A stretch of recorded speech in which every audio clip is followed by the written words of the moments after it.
അവസാന മണിക്കൂറിലെ പ്രതീക്ഷ കഴിഞ്ഞ തവണത്തെക്കാളും ഭൂരിപക്ഷം ഉയർത്തുമോ? എന്താണ് ഈ സമയം പറയാനുള്ളത്? വിജയം ഉറപ്പാണ്. എണ്ണം പറയാൻ പോകുന്നില്ല. കാരണം ഞാനൊരു ക്രിക്കറ്റ് ഫാനായിട്ട് ക്രിക്കറ്റ് സ്കോറും ഇലക്ഷൻ റിസൾട്ടിൻ്റെ എണ്ണവും ഞാൻ പറയാറില്ല, നേരത്തെ പറയാറില്ല. വിജയമോ തോൽവിയോ നോക്കാം. വിജയം നല്ല ഉറപ്പമാണ്. ബാക്കിയെല്ലാം ജൂൺ 4-ാം തീയതി പറയട്ടെ എണ്ണം. ശ്രീ ശശി തരൂർ, ഇപ്പോൾ 2014 നിന്നും 2019 നിന്നും വ്യത്യസ്തമായി രണ്ട് പ്രധാനപ്പെട്ട സ്ഥാനാർത്ഥികൾ താങ്കൾക്കെതിരെ മത്സരിക്കുന്നു എന്നൊരു പ്രത്യേകതയുണ്ട്. ഒരാൾ ഒരു കേന്ദ്രമന്ത്രി തന്നെയാണ്, രാജീവ് ചന്ദ്രശേഖർ. മറ്റേയാൾ അവിടെ നിന്ന് മുമ്പ് വിജയിച്ചിട്ടുള്ള പന്ന്യൻ രവീന്ദ്രനാണ്. അതുകൊണ്ട് താങ്കളുടെ ഇതുവരെയുള്ള പാർലമെന്ററി മത്സര രംഗത്തെ ഏറ്റവും ടഫസ്റ്റ് കോൺടെസ്റ്റ് ആണോ ഇപ്രാവശ്യം നടക്കുന്നത്?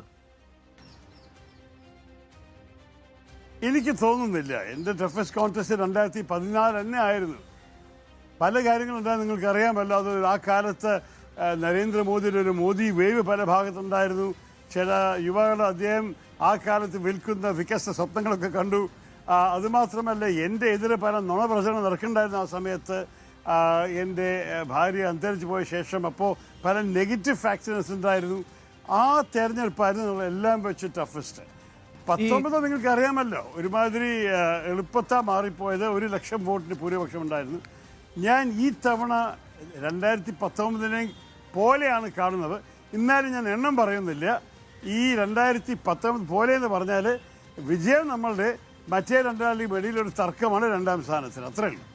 ശ്രീ ശശി തരൂർ, താങ്കളുടെ വിശ്വപൗരൻ എന്നുള്ള ഒരു ആഗോള ബ്രാൻഡ് താങ്കൾക്ക് എക്കാലത്തും തിരുവനന്തപുരത്ത് ഒരു സ്വാധീനം അല്ലെങ്കിൽ താങ്കളുടെ സ്വീകാര്യത കൂട്ടി തന്നിട്ടുണ്ട്. പക്ഷേ രാജീവ് ചന്ദ്രശേഖറും ചില സിമിലാരിറ്റീസ് താങ്കളുമായിട്ടുണ്ട്. അതായത് ആളുകളുടെ മുന്നിൽ അങ്ങനെ ഒരു ഇമേജ് പ്രൊജക്ട് ചെയ്യാൻ അവർക്ക് കഴിഞ്ഞിട്ടുണ്ട്. ഇതുവരെ മത്സരിച്ച NDA സ്ഥാനാർത്ഥികളെക്കാൾ കൂടുതലായി അങ്ങനെ ഒരു ഇമേജ്, തിരുവനന്തപുരം ഇഷ്ടപ്പെടുന്ന ഒരു ഇമേജ് നിങ്ങൾ രണ്ട് കാൻഡിഡേറ്റ്സിലും ശക്തമായുണ്ട്. അതുകൊണ്ട് തന്നെ തീരദേശം ഇക്കുറി എങ്ങനെ ചിന്തിക്കുന്നു എന്നുള്ളത് വളരെ പ്രധാനപ്പെട്ടതാണ്. കാരണം നഗരത്തിൽ നിങ്ങൾക്ക് സമാസമം വോട്ട് കിട്ടിയാലും തീരദേശം താങ്കളുടെ കൂടെ നിന്നാലേ കഴിഞ്ഞ തവണത്തെ വിജയം ആവർത്തിക്കാൻ കഴിയൂ എന്ന സാഹചര്യം താങ്കളുടെ മുന്നിലുണ്ട്, നമ്മൾ കൃത്യമായി കാര്യങ്ങളെ വിലയിരുത്തുകയാണെങ്കിൽ. അപ്പോൾ തീരദേശത്ത് വേലിയേറ്റവും വേലിയിറക്കവും ഉണ്ടാകാറുണ്ട്. താങ്കൾ ഇത്തവണ പ്രതീക്ഷിക്കുന്നത് എന്താണ്?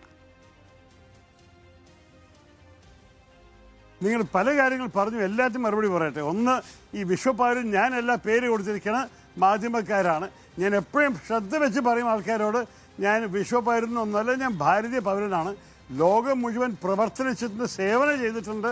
പക്ഷേ എപ്പോഴും എൻ്റെ ഭാരതീയ പാസ്പോർട്ടാണ് എനിക്കുണ്ടായിരിക്കുന്നത്. ഒരിക്കലും വേറെ രാജ്യത്തുണ്ടായിരുന്നില്ല. രണ്ടാമത്തത്, എൻ്റെ ജീവിത അനുഭവങ്ങളും എൻ്റെ എതിരാളിയുടെയും ഭയങ്കര വ്യത്യാസമാണ്. അദ്ദേഹം ഒരു അറിയപ്പെടുന്ന ഒരു ബിസിനസ്സുകാരനാണ്. അദ്ദേഹത്തിൻ്റെ ജീവിതമെല്ലാം സ്വകാര്യ ലാഭത്തിന് വേണ്ടി പ്രവർത്തിച്ചൊരു വ്യക്തിയാണ്. ഞാൻ സേവനത്തിൽ ഇറങ്ങിയ ഒരു വ്യക്തിയാണ്. ഞാൻ ഐക്യരാജ്യസഭയിലും സേവനം ചെയ്തു. അതെല്ലാം വിട്ട ശേഷം വന്നിട്ട് ഇവിടെ സേവനം ചെയ്തു. ഞാനൊരു ബിസിനസ്സുകാരനല്ല. അപ്പോൾ രണ്ടാളെയും ഒരേ ഒരു വഴിയിൽ കാണുന്നത് ശരിയല്ല. ഞാൻ എൻ്റെ ടാക്സ് കൊടുക്കും മര്യാദയോടെ, എല്ലാ സാധാരണ ശമ്പളക്കാരെ പോലെ. ആ സ്വഭാവം ചില ബിസിനസ്സുകാർക്കുണ്ടോ ഇല്ലയെന്ന് നിങ്ങൾക്ക് എന്നെ കണ്ടുപിടിക്കാം. അതെല്ലാം വേറെ വിഷയങ്ങൾ. അവസാനത്ത് തീരദേശത്തെ കാര്യത്തിൽ ഞാൻ അഭിമാനത്തോടെ പറയുന്നു, അവർക്ക് എന്നെ നല്ലപോലെ അറിയാം.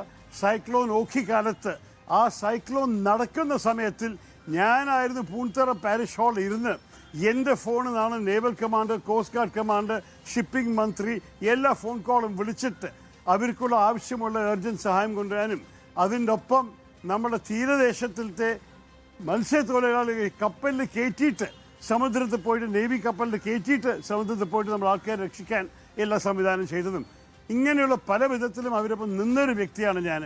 സൈക്ലോൺ ഓഖി മുതൽ വേറെ പല പല വിഷയങ്ങൾ ഞാൻ അവരിപ്പം നിന്നിട്ടുണ്ട്. എനിക്ക് ഒരു ഭയവുമില്ല. ഞാൻ തീരദേശത്ത് നിരവധി തവണ പോയിട്ട് വന്നിട്ടുണ്ട്. ഈ പ്രചരണത്തിലും ജനങ്ങൾ എനിക്ക് മുമ്പ് നൽകിയ വിശ്വാസം ഈ തവണയും നൽകുന്ന ഒരു സംശയവുമില്ല. അവരുടെ സ്നേഹവും ഞങ്ങളുടെ അടുത്ത ബന്ധവും ആവർത്തിക്കാൻ ഒരു കാലമായിരുന്നു ഈ